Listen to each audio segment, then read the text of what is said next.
Good day, everyone. Another session of situations. My name is Chris Brown, certified peer recovery coach, and I have today with me again.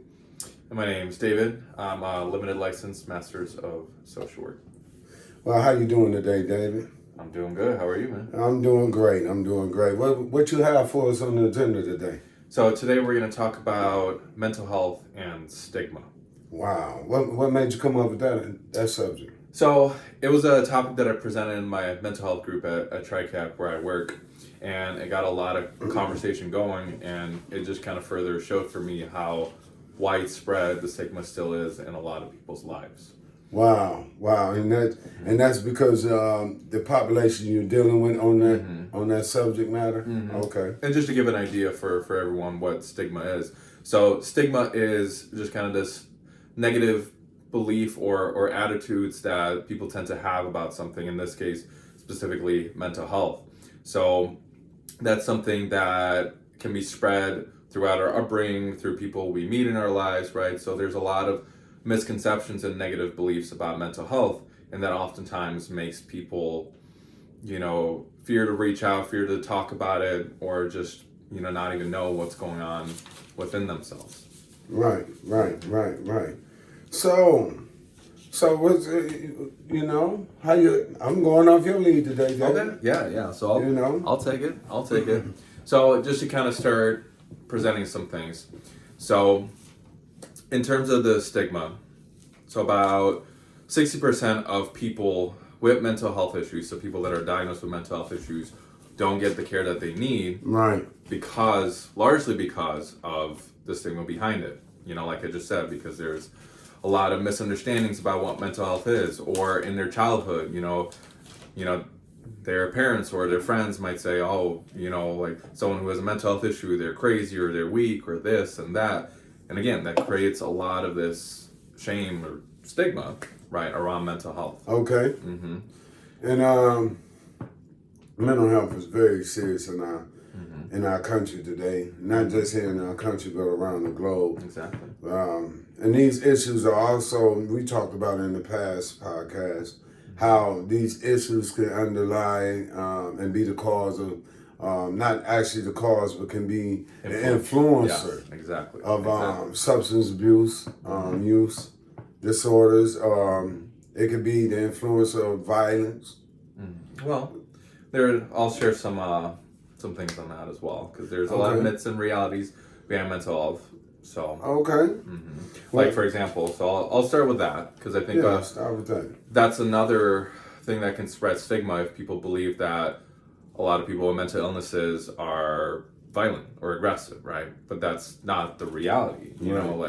Sure, it may influence some people in those ways, but that's not the majority. And typically people with mental illnesses are more so victimized rather than being victimizers or and why you say they're more likely to be victimized? Because having a mental illness can make someone more vulnerable, right? Especially if they're keeping a lot in, if they're seen as different.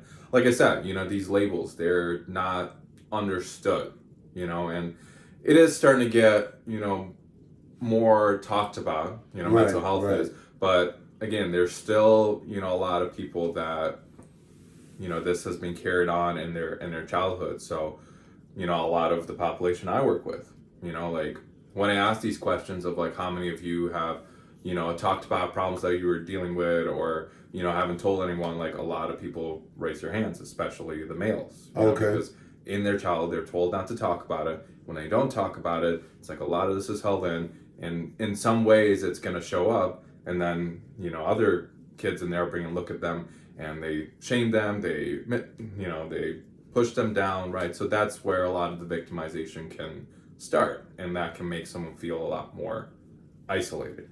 Right. So what you're saying is, as adults, this is how they've been obtaining this for years, because they never dealt with these issues as a child. Yeah, or they never knew what they were, or they never felt safe enough to talk about it. Right. Exactly.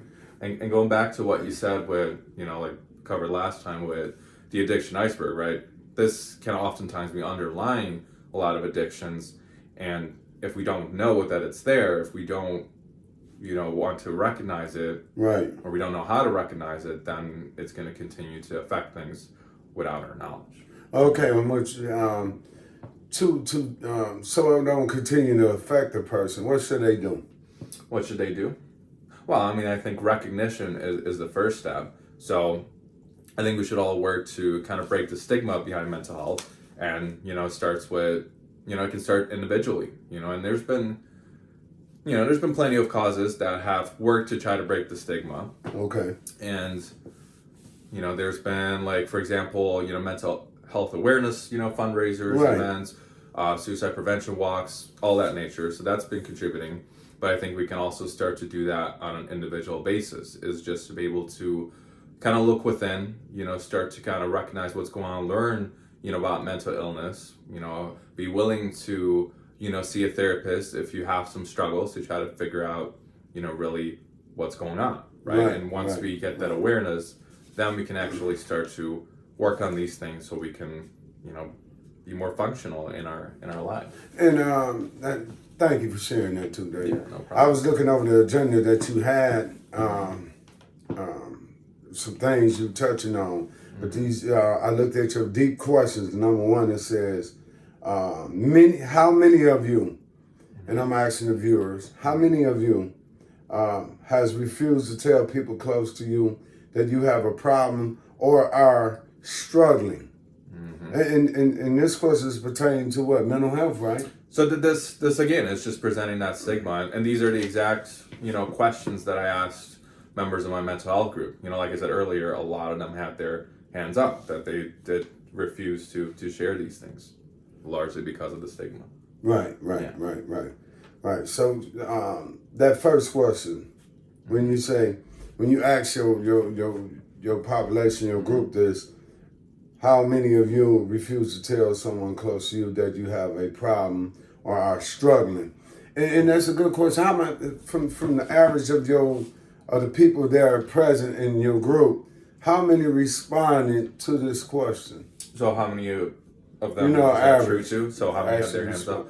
So I would say, about like 80 or 90% in some of my groups, have had their hands up. And I teach both the males and the females. So I think it was definitely a lot more apparent in the males.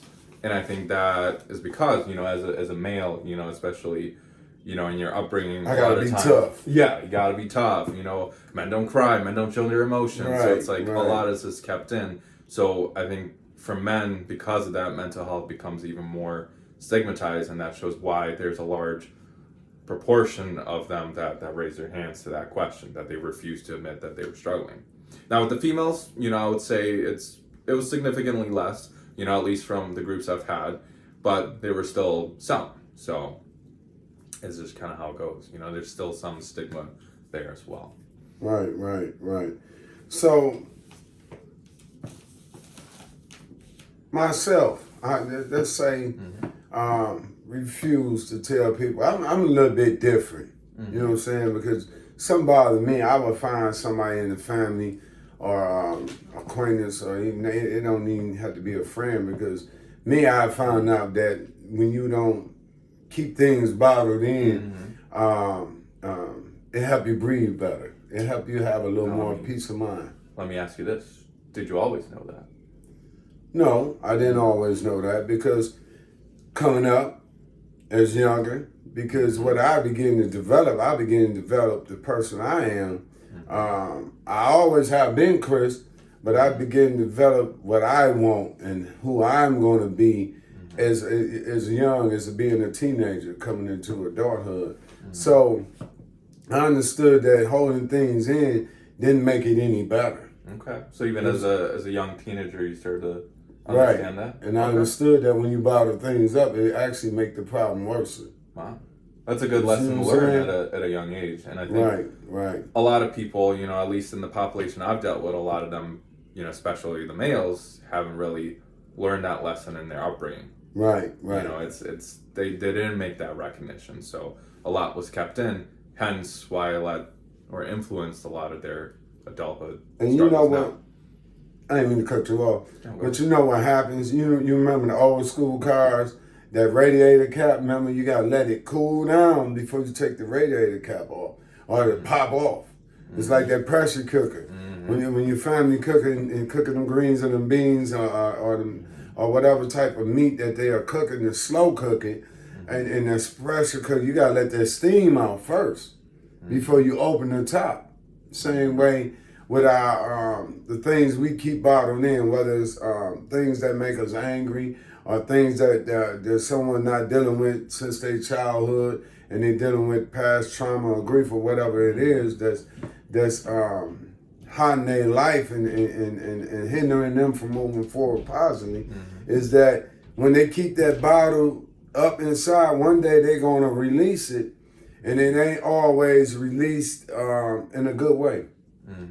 That's for sure. You know, That's some for sure. people hurt people or killed people or even got themselves hurt by blowing up at people when they took it a certain way, and or on the other sense, it might be self-inflicting. So or self-inflicted. whether it's escaping into those addictions because they can't deal with all the things that are built up, Right. or self-harm, or even suicide in some people. So like Yeah. So that's why it's good to come talk to somebody about Exactly. what you're experiencing, what you're going through. Exactly. How you been getting that a lot lately over there? Yeah. I mean, I would say, in that group in particular, when I presented this, and I think you commented on that. Yeah. Yeah, you remember that week? Yeah. So it's a lot of people, several people. There was a lot of people in that group, so we didn't have time for everyone to share, but people that, haven't shared at all in that group before, or, not to this extent at least, they started to really open up and talk about issues that they never really talked about. Right.